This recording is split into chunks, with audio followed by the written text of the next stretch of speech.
જ્યારે તમે પ્રિપેરેશન કરી પ્રિલિમ્સની પ્રિપેરેશન દરમિયાન તમારું ડેઈલી રૂટીન કેવું રહેતું? ઓફિસ શરૂ થતા પહેલા 2 કલાક એએમસીની લાઇબ્રેરીમાં અને પૂરું થયા પછી 2 કલાક એએમસીની લાઇબ્રેરીમાં અમારા ઓફિસના નજીક હતી.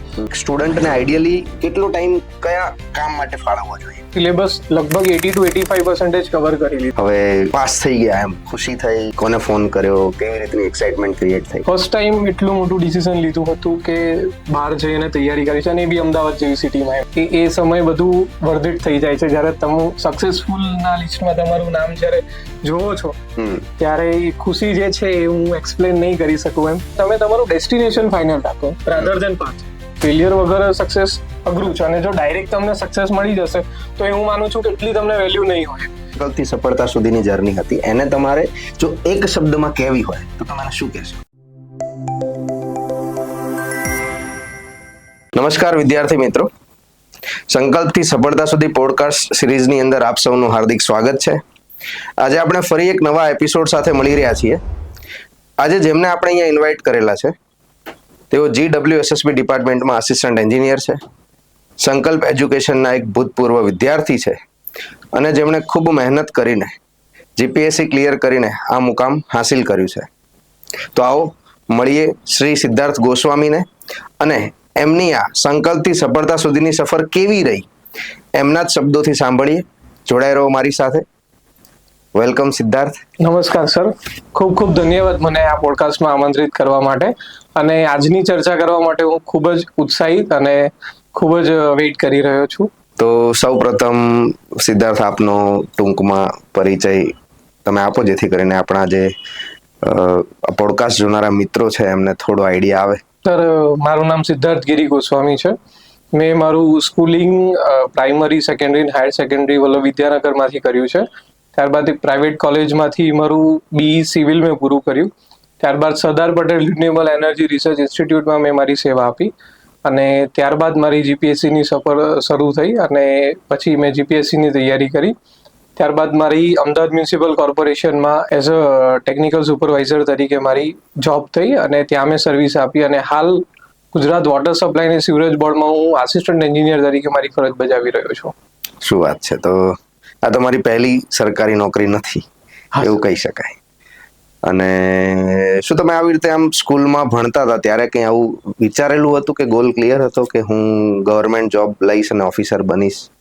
ના સર, ગવર્મેન્ટ જોબનો મને આઈડિયા નહોતો કેમ કે અમારા ફેમિલીમાં કોઈ ગવર્મેન્ટ સર્વિસમાં નથી એટલે મારા ઓબ્વિયસલી નોલેજમાં નહોતું આવ્યું. હું પહેલેથી સિવિલ એન્જિનિયરિંગ માટે ક્લિયર હતો કે સિવિલ એન્જિનિયરિંગ મને કરવું છે. મને પછી જ્યારે મેં કોલેજ પાસ આઉટ કરી પછી મેં જીપીએસસીને એક્સપ્લોર કર્યું તો મને ખ્યાલ આવ્યો કે જીપીએસસી દ્વારા સરકારમાં બી સિવિલ એન્જિનિયર તરીકે તમે તમારી સેવા આપી શકો છો. એટલે એમાં પછી મેં વધારે ડીપ ડાઇવિંગ કર્યું અને એની મેં તૈયારી પ્રિપરેશન સ્ટાર્ટ કરી. તો જ્યારે આ નક્કી કર્યું કે મારે ગવર્મેન્ટ જોબની તૈયારી કરવી છે તો એ વખતે એવું આમ ફાઇનલ જ હતું કે આ જ કરવાનું છે કે એવું હતું કે ચલો છે તો આ ટ્રાય કરી લઈએ? એ સર, ટ્રાય કરવા વાળું જે હતું એ જે 165 ઇરિગેશન ડિપાર્ટમેન્ટની જગ્યાઓ આવી હતી ત્યારે મેં ઇનિશિયલી મારી રીતે સેલ્ફ સ્ટડી કરી અને MCQ સોલ્વ કરીને એક્ઝામ આપી હતી. અને એ જ્યારે એક્ઝામ આપી મેં તો મને રિયલાઇઝેશન થયું કે ના, જો આમાં વધારે મહેનત કરીશું તો યસ ડેફિનેટલી આપણે એક્ઝામ ક્લિયર કરી શકીશું. એટલે ત્યારથી પછી ફૂલ ફ્લેજેડલી તરફ હું આગળ વધ્યો. એમ એટલે પહેલા તો તમારો એટેમ્પ્ટ એવો જ હતો કે કેઝ્યુઅલ એટેમ્પ્ટ કહી શકાય છે ને, કે થોડી ઘણી તૈયારી કરી લીધી, ચલો જોઈ લઈએ. હા. તો એમાં કેવો એક્સપિરિયન્સ રહ્યો? શું શીખવા મળ્યું એ જ્યારે તમે એવો એટેમ્પ્ટ કર્યો કે ચલો આ વખતે જોઈએ જીપીએસસી ની પરીક્ષા આપી દઈએ, શું થાય છે? સર, એ અટેમ્પ્ટમાં બેસ્ટ વસ્તુ એ હતી કે કોઈ ટેન્શન કે કોઈ ફિયર કે એ કોઈ વસ્તુ નહોતી. એક આપણે ફ્રી હેન્ડેડલી રમવા જઈએ છે એવું હતું કે ભાઈ મેં જેટલી મહેનત કરી છે એમાંથી આવે છે તો ઠીક છે. આમાં જે ટેન્શન ને ફિયર ને જે સ્ટ્રેસ છે એ બધી વસ્તુ નહોતી. એમ એટલે એ બહુ ઇઝીલી પેપર થયું અને એમાં મને એક રિયલાઇઝેશન જે મેં કીધું એ થયું કે ના, હજુ આપણે આમાં મહેનત કરીને જે પોઈન્ટ્સ ખૂટે છે અથવા જે ટોપિક્સ અથવા જે સબ્જેક્ટ્સમાં મહેનત કરવા જેવી છે તો એને બી આપણે ટચ કરીએ.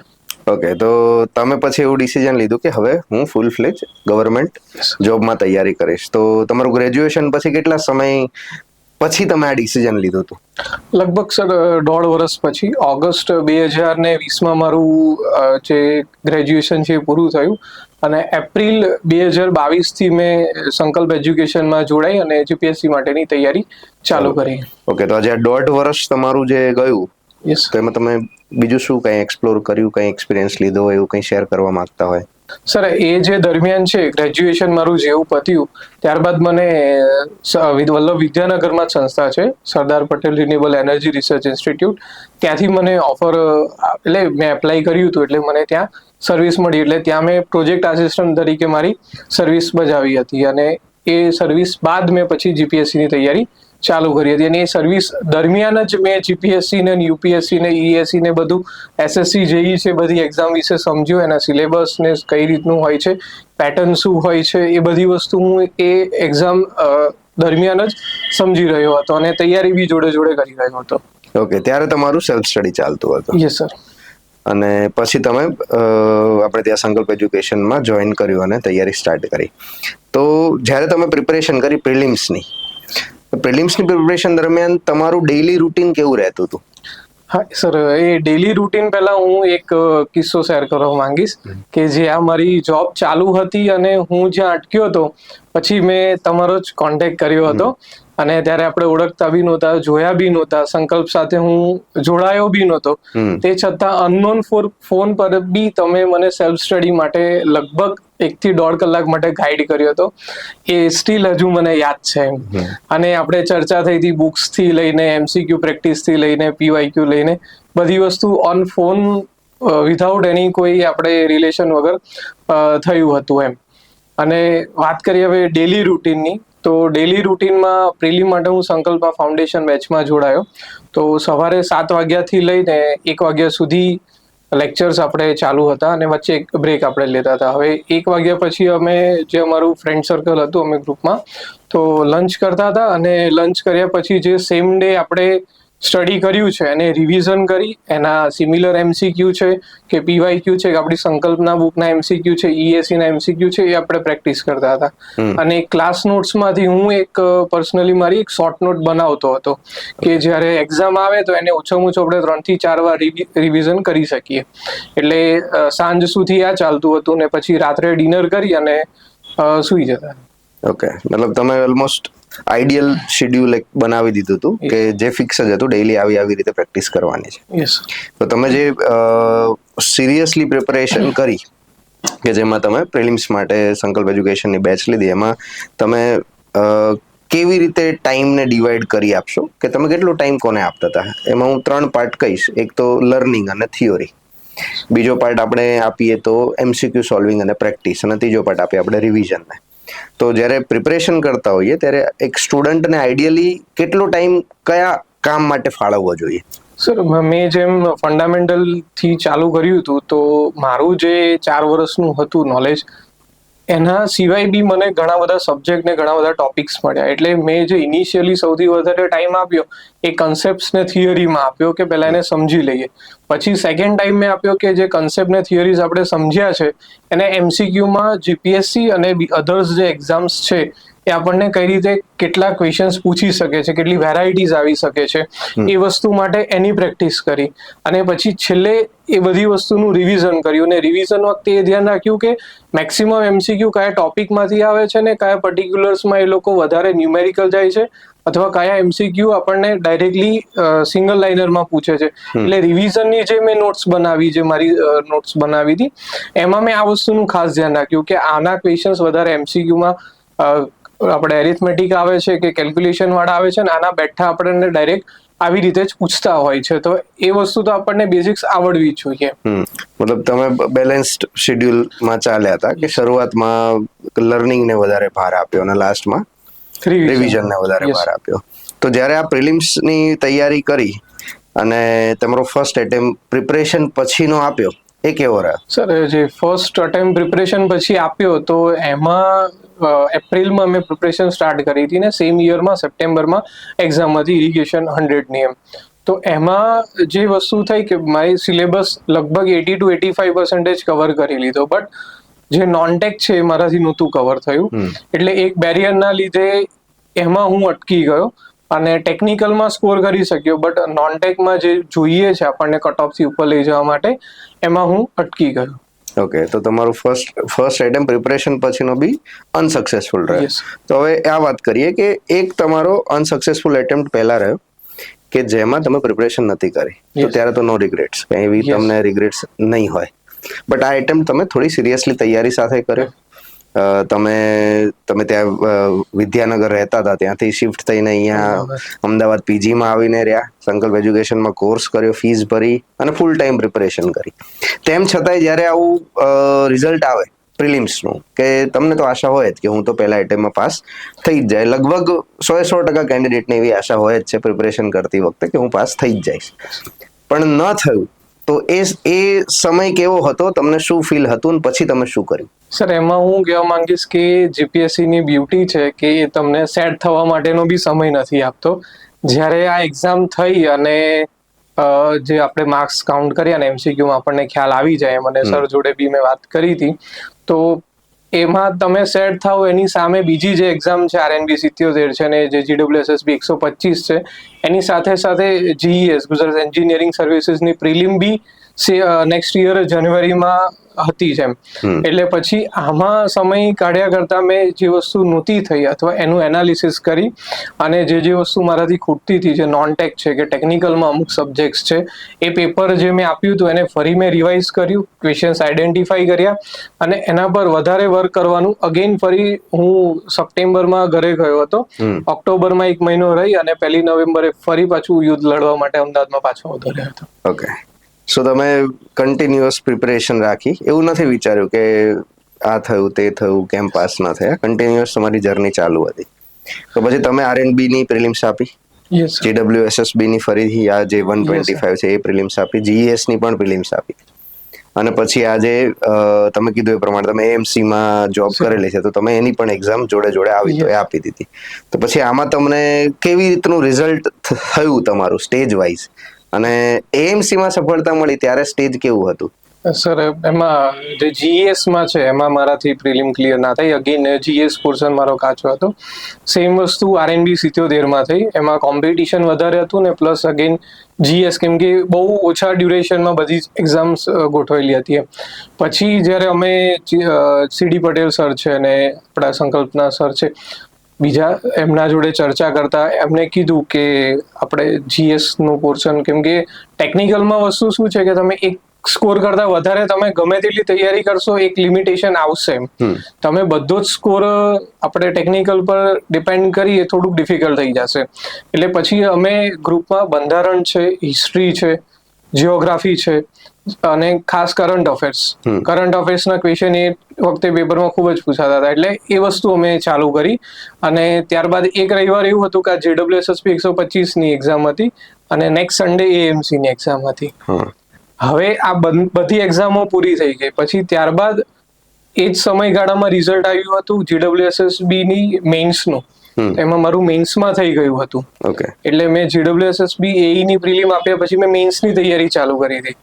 અને બાય લક અથવા by God of grace of the God એવું થઈ ગયું કે જ્યારે મેઇન્સ હતી એક્ઝામ એના 1 વીક પહેલા જ અપોઇન્ટમેન્ટ લેટર મને AMC માંથી મળી ગયો. અને એમાં બી બહુ ડાયલેમા જેવી સિચ્યુએશન થઈ હતી કે એક બાજુ મેઇન્સ ઊભી હતી ને એક બાજુ આ બાજુ હાજર થવાનું હતું, પછી લેટર્સ ને લખીને બધું કર્યું હતું એમ.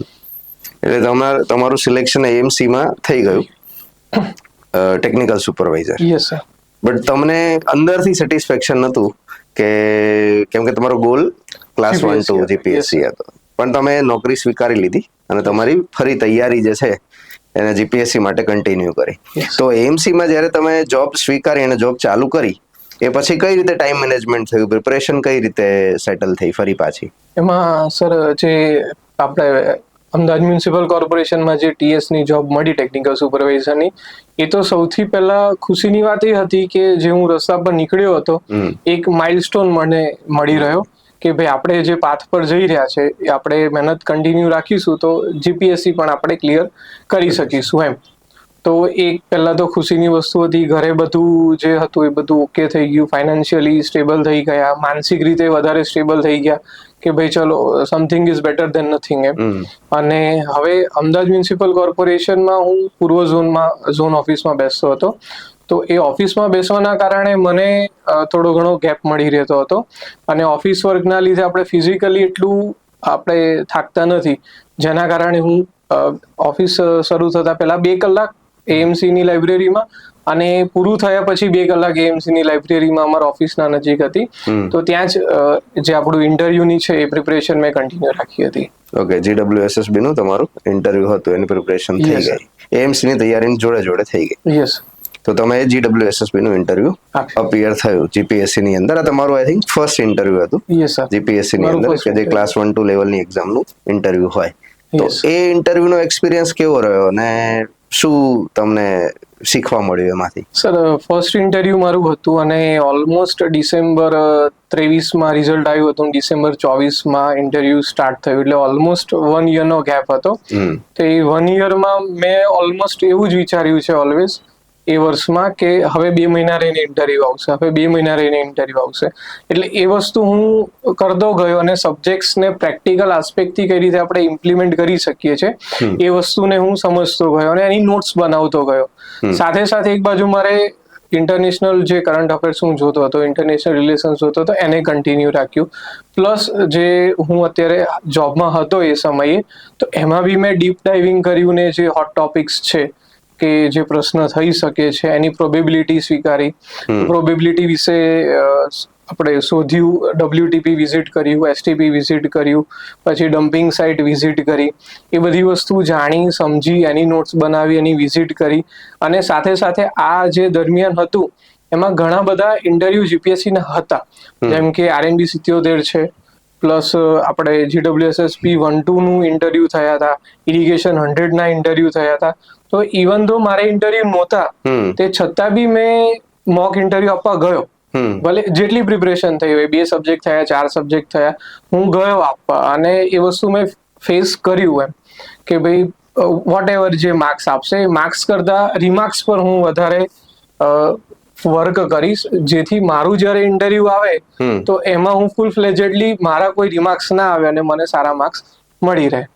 એટલે તમે બીજા જે મોક ઇન્ટરવ્યુ બીજી એક્ઝામ્સ ના થયા હતા એ પણ એટેમ્પ્ટ કર્યા અને એમાં પરફોર્મન્સ આપ્યું, અને પછી તમે જીપીએસસી ના મેઇન ઇન્ટરવ્યુમાં ગયા. તમારી સ્ટ્રેટેજી થોડી સારી હતી એમ કહી શકાય, થોડી નહીં ઘણી સારી હતી, કેમ કે ઇરરિસ્પેક્ટિવ કે તમારે ઇન્ટરવ્યુમાં માર્ક્સ કેટલા આવશે, તમે ખાલી પ્રેક્ટિસ કરો તો પણ ઇમ્પ્રુવમેન્ટના સ્કોપ વધી જાય છે. તો એ તમને એનાથી ઘણો ફાયદો થયો. તો મોક ઇન્ટરવ્યુ અને મોક ટેસ્ટથી તો જનરલી મેક્સિમમ બેનિફિટ થતો જ હોય છે.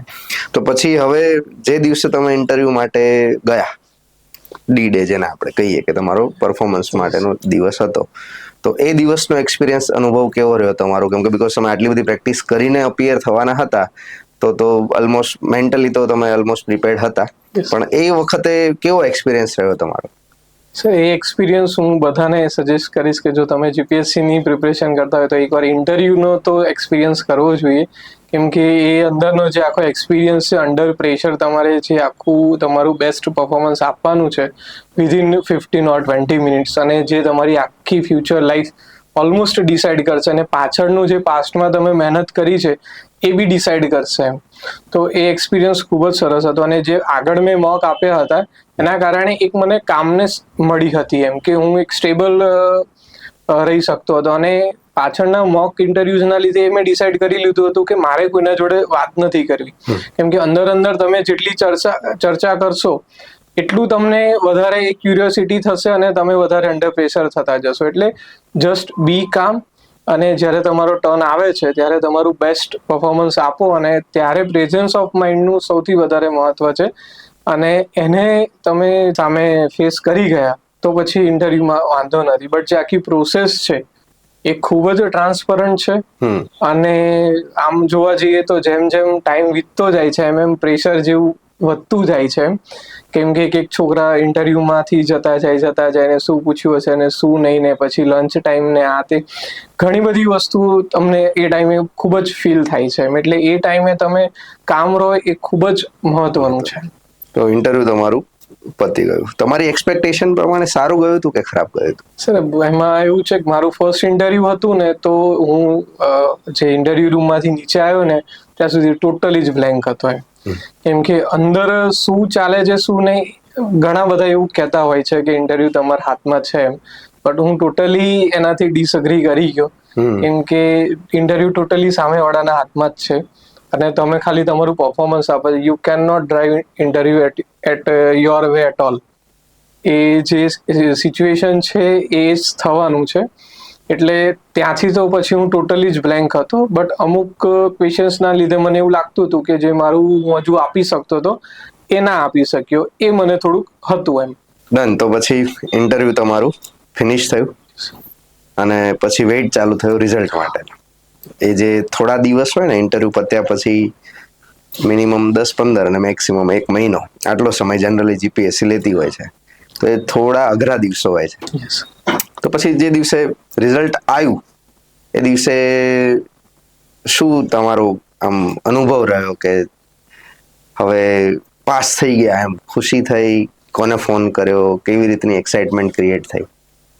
એ દિવસે તો થયું તો એવું, સોમવાર જ હતો અને મારી તબિયત નહોતી સારી એમ. પણ મારા ફ્રેન્ડ છે તો મેં એને કહી દીધું, મેં કીધું આજે સોમવાર છે, આજે રિઝલ્ટ આવી જશે એમ. અને પછી એ ટાઈમે મારે વાત થઈ ત્યારે 7 વાગી ગયા હતા એમ. અને કે ના, કે હવે તો 7 વાગ્યા પછી તો ના આવે એમ. અને પછી હું બીમાર હતો એટલે પછી મેડિસિન લઈ અને હું પીજી પર સૂઈ ગયો એમ. અને પછી રાત્રે 9, લગભગ 9:30 ફોન આવ્યો મને અને ભાઈ મને કીધું કે કોંગ્રેચ્યુલેશન્સ એમ. અને પછી બિલીવ જ થાય એવું નહોતું એમ. પછી બધાને ફોન કર્યા અને ઘરે જઈને સીધું સરપ્રાઈઝ આપ્યું.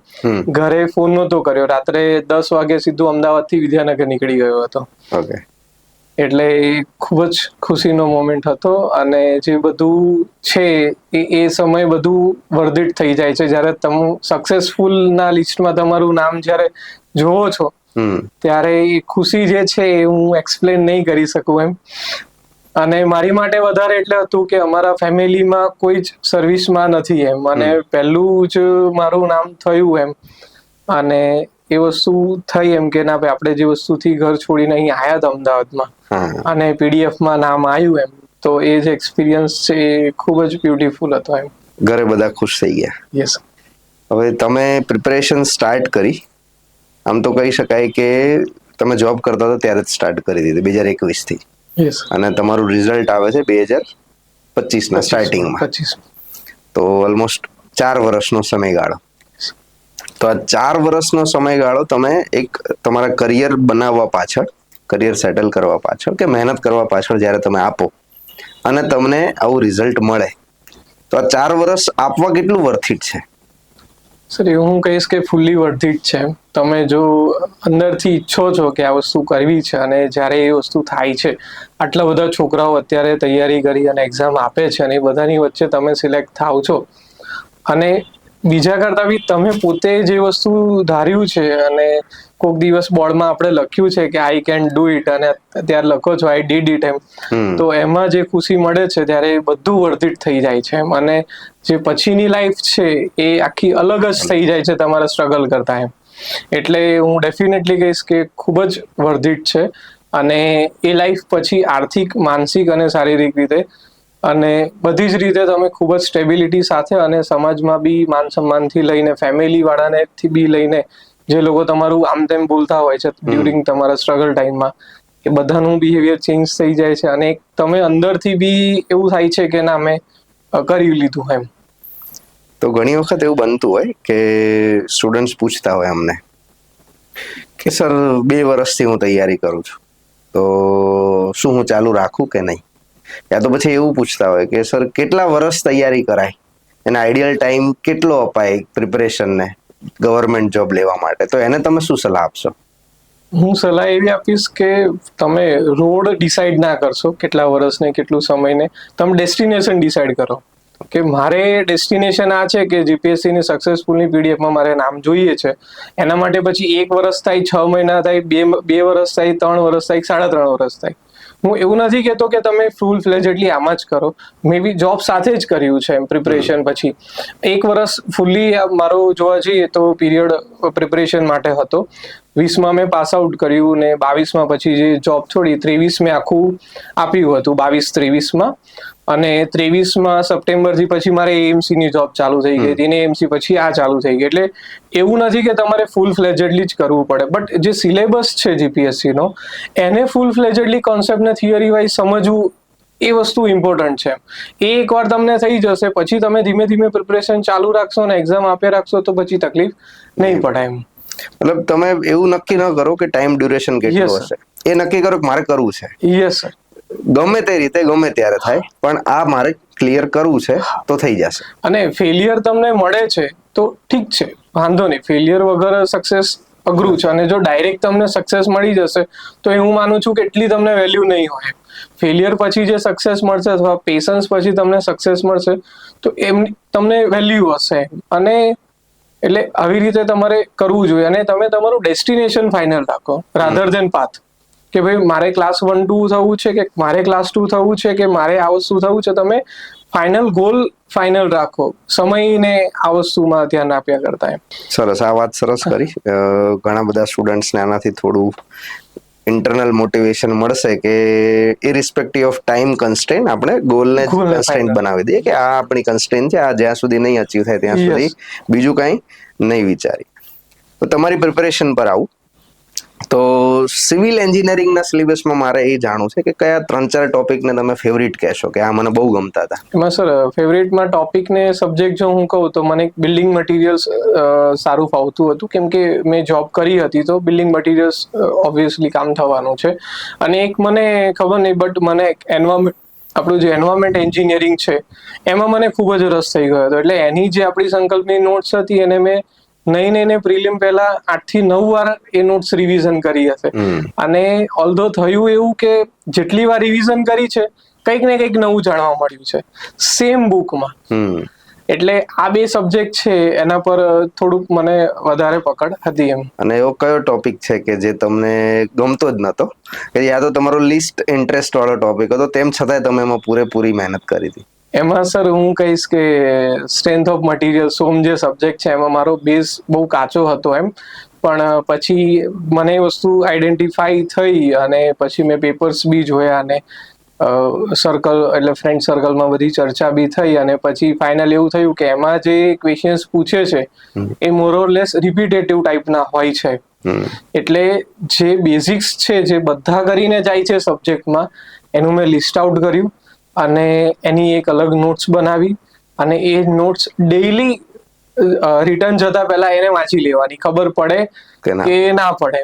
જે બધાને આવડે છે, જે બેઝિક્સ ફોર્મ્યુલાસ છે, સ્લોપ ડિફ્લેક્શન છે, એવી વસ્તુ છે જે ડાયરેક્ટલી જ પેપરમાં આપણને પૂછી લે છે, જે તમને જોતા જ આન્સર આવડી જાય, એ વસ્તુ કરી. અને એ સેમ સબ્જેક્ટ્સ ને ટોપિક્સ ના મેં એમસીક્યુ બી કરી લીધા એમ કે ડાયરેક્ટ જો બાય ચાન્સ એમસીક્યુ આવી જાય છે તો એ 1 માર્ક્સ ના જતો રહે એમ. કેમ કે જીપીએસસી તમને સબ્જેક્ટ વાઇઝ માર્ક્સ નથી આપતી, એ તમે 100માં કરો કે ગમે તેમાં કરો તમને માર્ક્સ સેમ જ આપે છે.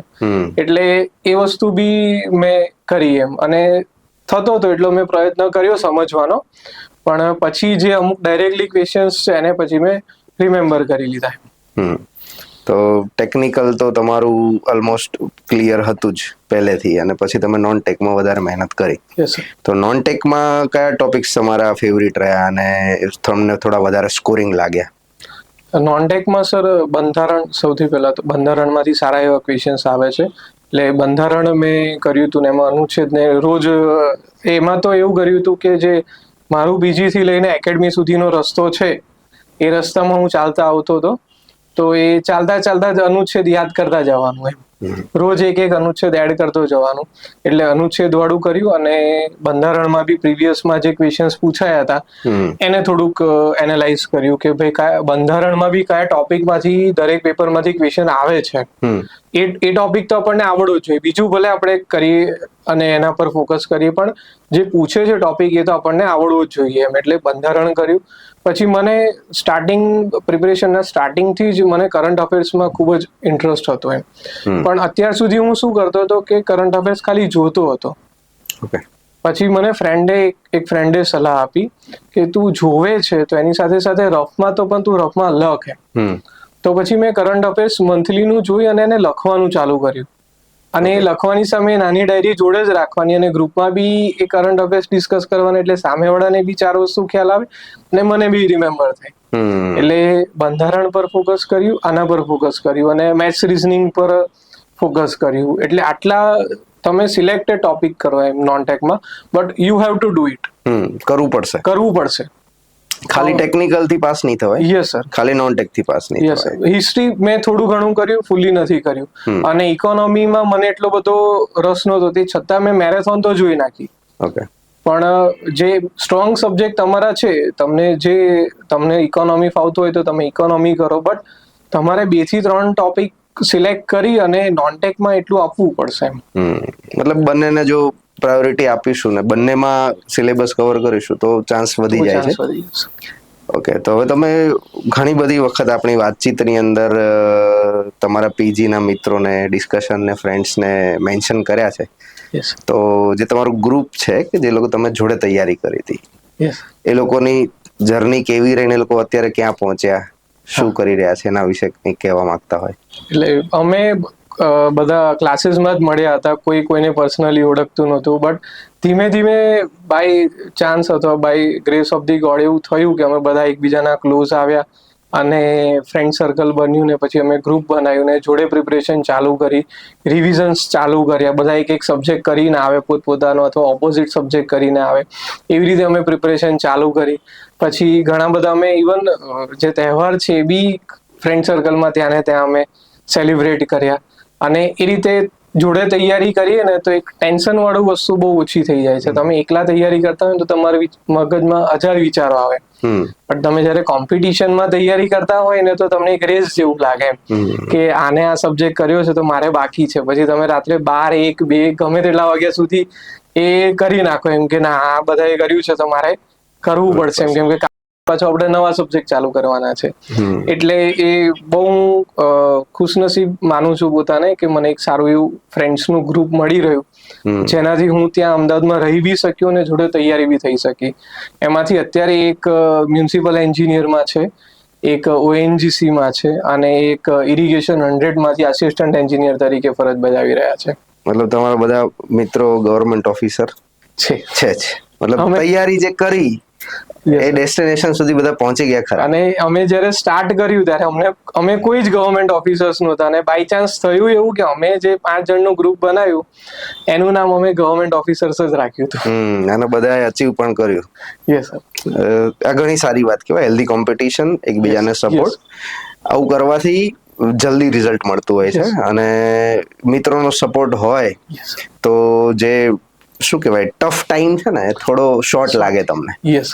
આમ જોવા જઈએ તો 2-3 વર્ષ પ્રિપરેશન કરવી એ ખાસો લાંબો સમયગાળો કહેવાય, પણ જોડે ફ્રેન્ડ્સ હોય અને એ લોકો પણ તૈયારી કરતા હોય તો એક તો તમારો ટાઈમ નહીં બગડે, તમે એકબીજા જોડે વાતો કરશો કે ડિસ્કશન કરશો ને એમાંય તમારી તો તૈયારી જ થાય છે. તમે ટોપિકને પકડીને ચાલો છો તો 2 બેનિફિટ છે, તમે ફ્રેશ બી થાશો પ્લસ જોડે જોડે તમારા કોન્સેપ્ટ્સ અને અમુક કરંટ અફેર્સના ટોપિક રિવાઇઝ થાય છે. તો એનાથી ઘણો બેનિફિટ અહીંયા ગવર્મેન્ટ જોબમાં મળતો હોય છે. તો આપણી સંકલ્પ એજ્યુકેશન ની પ્રિપરેશન જર્ની તમારી છે એ હું યાદ કરું તો મને યાદ આવે છે કે આપણી ક્લાસીસનું શટર ખોલવાનું કામે તમે કરેલું છે અને બંધ કરવાનું કામે કરેલું છે. આપણી ફેકલ્ટી ટીમ પહોંચે એની પહેલા તમે પહોંચી જતા હતા અને ટીમ નીકળે પછી વાંચીને રાતે લેટ નીકળતા હતા. તો એ ડેડિકેશન જે છે એના લીધે જ આપણને આ અત્યારે રિઝલ્ટ મળ્યું છે. જ્યારે તમે ઓફલાઈનની અંદર ક્લાસીસ કરતા હતા ત્યારે શિફ્ટ થઈને અહીંયા આવેલા, વિદ્યાનગરથી અમદાવાદ આવેલા, તો એ વખતે શું ચેલેન્જીસ તમે ફેસ કરેલા હતા રહેવા, જમવા ને એડજસ્ટ થવાને લઈને? એમાં સર હું ફર્સ્ટ ટાઈમ પહેલા તો કોઈ દિવસ હોસ્ટેલમાં નથી રહ્યો, ઘરે જ રહ્યો છું પૈપુઆ જોડે. ફર્સ્ટ ટાઈમ એટલું મોટું ડિસિઝન લીધું હતું કે બહાર જઈને તૈયારી કરી છે અને એ બી અમદાવાદ જેવી સિટીમાં એમ. એટલે હું અમદાવાદ શિફ્ટ થયો અને પછી પીજીમાં રહ્યો અને સૌથી મોટું જે ચેલેન્જ હતું એ ફૂડ હતું, કેમ કે અમદાવાદમાં પીજીમાં ફૂડ થોડુંક તમને એકદમ ડ્રાસ્ટિક ચેન્જ આવે એટલે એ થોડુંક હેરાન થાય છે. અને પછી પ્લસ બીજું શેરિંગમાં રહેવાનું એટલે અનનોન પર્સન જોડે તમારે રહેવાનું, એ શું છે ક્યાંના છે બધી વસ્તુ એક ચેલેન્જીસ હતું. અને ફૂડ મન માફક નહોતું આવતું એટલે હું સ્ટાર્ટિંગમાં તો ઘણીવાર બીમાર થયો અને ઘણા બોટલ્સ બી ચઢાયા અને પછી ઘરે જતો હતો એમ. એટલે જે રહેવાનું હતું અકોમોડેશન અને એમાં રહીને પ્રિપરેશન કરવું એ ખૂબ જ ચેલેન્જિંગ હતું એમ. તો પછી એવી ઈચ્છા ના થઈ કે આ નથી કરવું, ઓનલાઈન બેચ જોઈન કરી લઈએ? ત્યારે આપણી ઓનલાઈન બેચ તો ચાલતી જ હતી. ના સર, મેં હું ઘરેથી નીકળ્યો હતો ત્યારે જ ફાઇનલ કર્યું હતું કે જો મારે તૈયારી કરવી છે તો ઓફલાઈનમાં જ કરવી છે. અચ્છા. ઓનલાઈનમાં મને એક થાય છે એમ કે ડિસિપ્લિન વાળું થોડું ઇશ્યુ રહે એમ. પેલું તમારે 7 વાગે સવારે લેક્ચર હોય, એ લેક્ચર ફરી નથી થવાનું અને બની શકે કે એ એક જ લેક્ચરમાંથી તમારા પેપરમાં ક્વેશ્ચન આવી જશે. એટલે એ તમને ખબર હોય ને એટલે તમે આપોઆપ સવારે વહેલા ઉઠી જવાના છો. અને એ લેક્ચર ફરી નથી થવાનો એટલે એ લેક્ચર્સમાં તમે જે નોટ્સ બનાવી છે ને એ શોર્ટ ટાઈમમાં તમને યાદ છે એ બધી વસ્તુ તમે રિટર્નમાં કરી દેવાના છો, એટલે નોટ્સ બી તમારી સેમ ડે બની જવાની છે. અને એના જોડે જોડે જે એક મેઇન મારું જે થિંકિંગ હતું કે ક્લાસીસમાં જ્યારે તમે તૈયારી કરતા હોય ને ત્યારે તમે કીધું એક હેલ્ધી કોમ્પિટિશન રહે. મને સીડી પટેલ સરના શબ્દો યાદ છે જે હું સ્ટાર્ટિંગમાં યુટ્યુબ પર જોતો હતો કે તમે ઘરે પ્રિપરેશન કરો છો, નો ડાઉટ બહુ સારું છે, હું સહેજ બી અગેન્સ્ટ નથી, મેં પોતે કરી. બટ એવી વસ્તુ છે કે તમે મેરેથોન દોડી રહ્યા છો, જ્યારે રેસ પૂરી થશે ત્યારે જ તમને ખ્યાલ આવશે કે તમે આગળ છો બધા કરતા કે પાછળ છો એમ.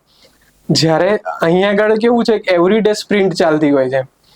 એવરી ડે થયું, કોઈ આજે નાચે જ બધું કરી નાખ્યું, કોકે આગલા દિવસનું રિવિઝન કરી દીધું હશે, કોકે નવો સબ્જેક્ટ ચાલુ કરી દીધો હશે, કોઈક અલગ બુક વાંચતું હશે. એટલે એટમોસ્ફિયર મળી રહેશે ને એટલે તમારે તૈયારી નહીં કરવી હોય ને તો બી તમે વિધાઉટ એની ડાઉટ કે વિધાઉટ એની થિંકિંગ તમે કન્ટિન્યુઅસ તૈયારી કરશો એમ. એટલે મેં ઓફલાઈન ભલે જે પીજીમાં ચેલેન્જીસ હતા એ બધી વસ્તુને અવોઇડ કરી અને જે આપણો ગોલ છે એના પર આપણા ટીમ મેમ્બર્સ છે સંકલ્પ એજ્યુકેશનના ફેકલ્ટીઝ, એમાંથી તમે કયા ટીમ મેમ્બર્સને વધારે માનશો અને એમનું ગાઈડન્સ તમને શું હેલ્પ કર્યું હતું? સર, હું 3 જણના નામ લઈશ. એક તમારું સાગર સર, ઓલવેઝ સપોર્ટિવ. તમે રાત્રે 10 વાગે ફોન કરો, 11 વાગે ફોન કરો, ઓલવેઝ સપોર્ટિવ ને ઓલવેઝ ઇવન ઇન્ટરવ્યુ વખતે બી આપણી ઘણી બધી વાત થઈ છે કે સર ક્યારે આવશે, સર ક્યારે આવશે, શું કરું. એટલે ફર્સ્ટ તમે છો એક સીડી પટેલ સર છે, એમને મને જ્યારે હું ક્લાસમાં થયો હતો એન્ટર ત્યારે એમને મને ઘણી હેલ્પ કરી છે. અને ત્રીજા જે સર છે એ મીત સર છે. હું એઝ અ ઓફિસર જો કોઈને જોતો હોય અથવા એક કામ ઓફિસર તરીકે જે મારું રોલ મોડલ હોય કે ભાઈ ઓફિસર કેવું હોય ઇમેજમાં, તો એ હું મીત સરને જોતો હોઉં છું. અને એમની જે થોટ ઓફ ક્લિયરિટી છે એ ખૂબ જ સરસ છે એમ. અને એમના ક્લાસમાં તમે 5 કલાક કન્ટિન્યુઅસ બેઠા હોય તો તમે આંખ બી ના પલકારો એમ. કન્ટિન્યુઅસલી તમે એમને જોઈ શકો ને સાંભળી શકો. એટલે આ ફેકલ્ટીને હું ખૂબ જ ધન્યવાદ માનું છું એમ. તો તમે જેમ કીધું કે પ્રિપરેશન તમારી લાંબી ચાલી પણ તમને વર્થ ઇટ લાગ્યું. લાંબો સમય પ્રિપરેશન કરવી ટફ છે, એથી વધારે ટફ છે ઇન બિટવીન જ્યારે ફેઇલર થાય અથવા તો એક્ઝામનું રિઝલ્ટ આવે ને જેમાં આપણે ફેલ થયા છીએ એને હેન્ડલ કરવું. તો તમારી જોડે પણ એવું થયું કે તમે શરૂઆતના જે એટેમ્પ્ટ્સ હતા એની અંદર તમને સફળતા ન મળી, પ્રિલિમ્સ ક્લિયર ન થઈ, ઇન્ટરવ્યુ તો બહુ હજી દૂર હતું. તો એ જે તમારો ટફ ટાઈમ હતો એને તમે કેવી રીતે હેન્ડલ કર્યો? એ સર ખૂબ જ ટફ ટાઈમ હતો અને ઘણી વાર રડ્યો બી છું, એકલો બી રડ્યો છું, ફ્રેન્ડ જોડે બી રડ્યો છું. અને જ્યારે જોડે ફ્રેન્ડ્સનું ના થતું હોય તો અમે જોડે બી રડ્યા છે ને જોડે બી બેઠા છે. બટ અગેન એ જ વસ્તુ છે કે ગોલ જો ફાઇનલ હોય છે તો થોડોક સમય નો ડાઉટ તમે આટલી મહેનત કરી છે તો તમે સેટ થવાના છો, એમાં કોઈ ડાઉટ નથી અને થવું જ જોઈએ એઝ અ હ્યુમન બિંગ. પણ પછી એક સમય પછી તમે ફરી એને રિવ્યુ કરી કઈ જગ્યાએ રહી ગઈ છે વસ્તુ અને સામે ઓપોર્ચ્યુનિટી છે તો એમાં રહ્યા સિવાય જે વસ્તુ હાથમાં છે એના પર ફોકસ કરી અને જે વસ્તુ આપણાથી છૂટી ગઈ છે એના પર અગેન તમારે સ્ટાર્ટ કરવું ખૂબ જ જરૂરી છે. એટલે એ વસ્તુ મેં કરી એમ અને આગળ વધ્યો. એ વખતે તમને કોઈ મોટિવેશન આપ્યું હોય અને કીધું હોય ને કે રાઈટ પથ આ જ છે, કર થઈ જ જશે, એવું કોઈ વ્યક્તિ તમારા ધ્યાનમાં આવતું હોય તો? છે સર, ઘણા છે. એક જે મારા પહેલા તો ફોઈ છે, એમને ઓલવેઝ મારામાં બિલીવ કર્યું છે કે ના સીધા જે કોઈ વસ્તુ ફાઇનલ કરી છે તો પછી એચીવ કરીને જ રહેશે. પછી જીપીએસસી હશે કે એનું ઇન્ટરવ્યુ હશે કે પ્રિલિમ હશે, એટલે એમને ઓલવેઝ સપોર્ટ કર્યો છે. ફઈ ફુવા જે મારા છે એમને ઓલવેઝ સપોર્ટ કર્યો છે. પછી એક ફાઇનાન્શિયલી માટે બી એક જણ છે, એમને મને ઘણો સપોર્ટ કર્યો છે અને ખૂબ જ સારી રીતે સપોર્ટ કર્યો છે.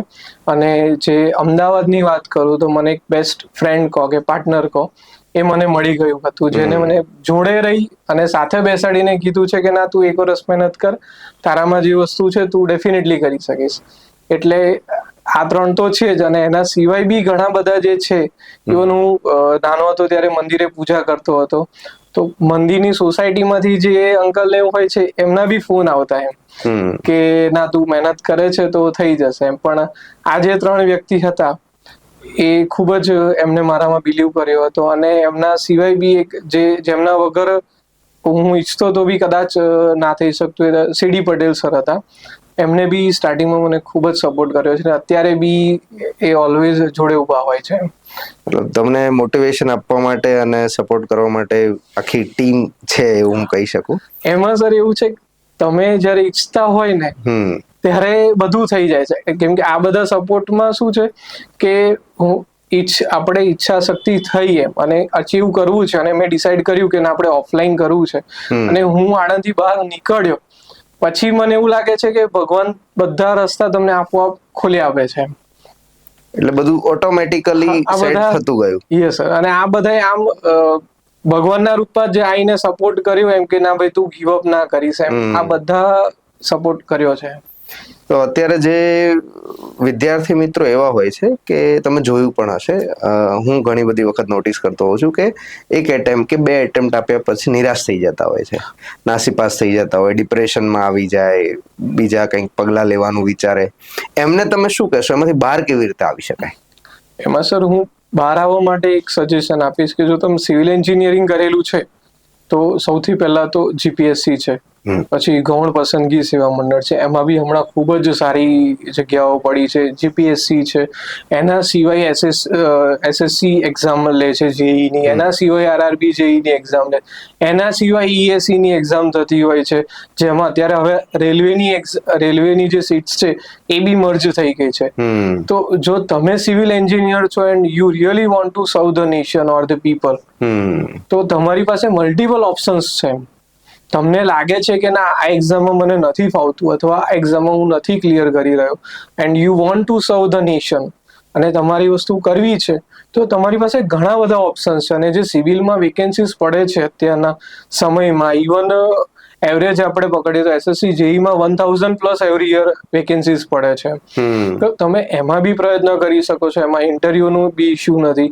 એ જીપીએસસીમાં તો કન્ટિન્યુઅસલી આપણે ચાલે જ છે, એટલે એમાં બી એટલી બધી ભરતી પડે છે. તમારી પાસે ઓપ્શન ના હોય અને તમે નાસીપાસ થાવ ને ડિપ્રેશનમાં, એ બધી વસ્તુ ઠીક છે એમ કે ભાઈ તમારી પાસે હવે બીજો કોઈ ઓપ્શન નથી, પણ તમારી પાસે નંબર્સ ઓફ ઓપ્શન સામે હોય છે તો નો ડાઉટ ફેલિયર મળે એટલે તમે નાસીપાસ થવાના છો, ડિપ્રેશનમાં બી થશે, ટેન્શન બી એટલું થશે, પોતાના પર બી એટલો ગુસ્સો આવશે ને ઘણી બધી વસ્તુ થશે જે હું કહી નહીં શકું એમ.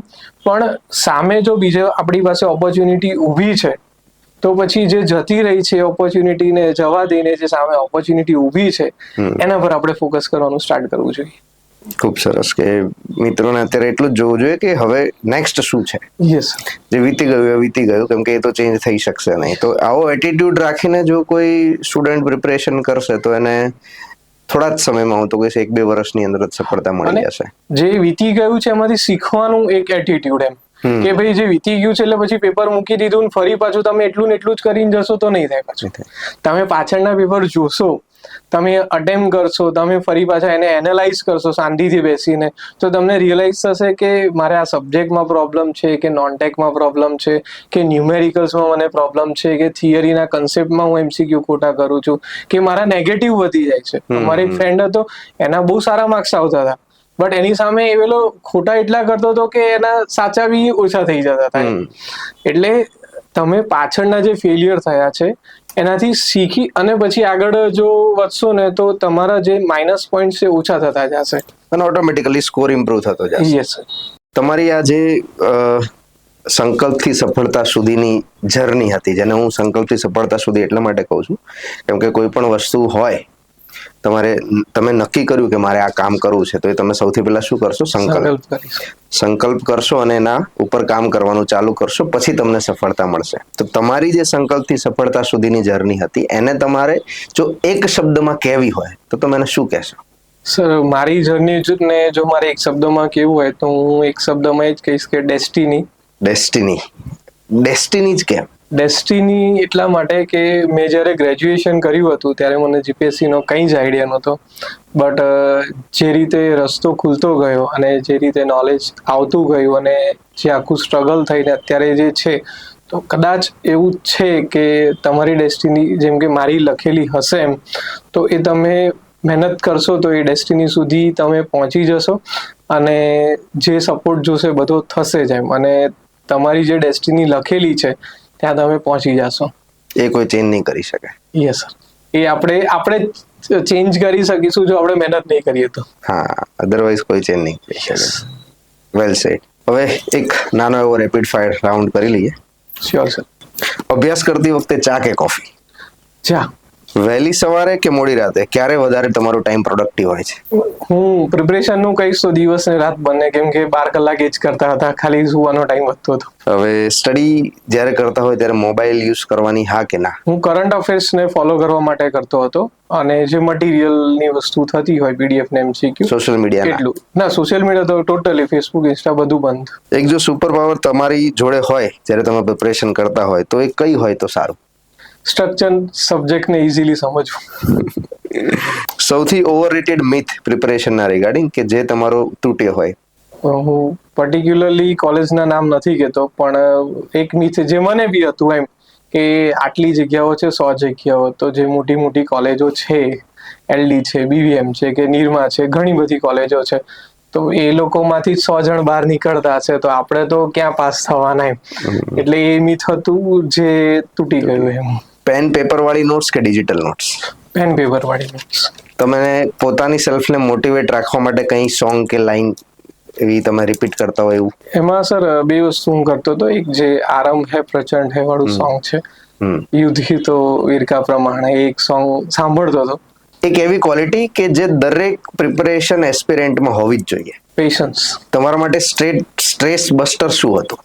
સ્ટ્રેસ બસ્ટર સર, એક તો સ્ટાર્ટિંગમાં હું જે મહાદેવનું મંદિર હતું આપણા ક્લાસીસની નજીક, હું એવરી મંડે ત્યાં જતો હતો, અને કોઈક દિવસ વધારે સ્ટ્રેસ થઈ જાય અથવા ફેલિયર આવું થાય ત્યારે હું મંદિરે જઈને શાંતિથી બેસતો હતો, એમ કે અહીં સુધી તમે લાયા છો તો પછી આગળ તમે લઈ જશે, અને પછી લાસ્ટમાં રિવરફ્રન્ટ જતો હતો એમ. તૈયારીમાં એક એવી ભૂલ તમે કરેલી હોય અને જે હવે ફરી પ્રિપરેશન કરો તો ક્યારે ન કરો? એક જીએસ સબ્જેક્ટ વાળું પ્રિલિમની વાત કરીએ તો, અને બધા સબ્જેક્ટને ઇમ્પોર્ટન્સ આપવું એમ, ભલે ટોટલી ના આપો એમ, પણ જેટલું બેઝિક્સ છે જે બધા કરીને આવવાના છે એટલું તો તમારે બધા સબ્જેક્ટ્સમાં આપવું પડશે. ઇન ફ્યુચર હવે કઈ પોસ્ટ પર જવાનું સપનું છે? ઇન ફ્યુચર સર હજુ સ્ટડી જે મારું ચાલુ છે એમ, એટલે મને બ્રેક લેવા કરતાં થોડુંક કન્ટિન્યુ રાખી અને જે જીઈએસ છે, ગુજરાત એન્જિનિયરિંગ સર્વિસીસ, અથવા જે આપણે નાયબ કાર્યપાલક અથવા કાર્યપાલકની છે, એની મેઇન્સ મને સારી રીતે આપવી છે, એકવાર અટેન્ડ કરવી છે. પરીક્ષા પ્રિલિમ્સ કે ઇન્ટરવ્યુ વધારે ટેન્શન શામાં હતું? ઇન્ટરવ્યુ. કેમ કે પ્રિલિમ્સમાં તમે ખોટો બી કરશો તો તમને જોવાના નથી, જ્યારે ઇન્ટરવ્યુમાં જો તમે થોડાક બી આગા પાછા થયા તો 4 જણ તમને જોવે છે. તમારી જે સંકલ્પથી સફળતા સુધીની જર્ની હતી એને તમારે જો એક શબ્દમાં કહેવી હોય તો તમે એને શું કહેશો? મારી જર્ની ને જો મારે એક શબ્દમાં કહેવું હોય તો હું એક શબ્દમાં જ કહીશ કે ડેસ્ટિની.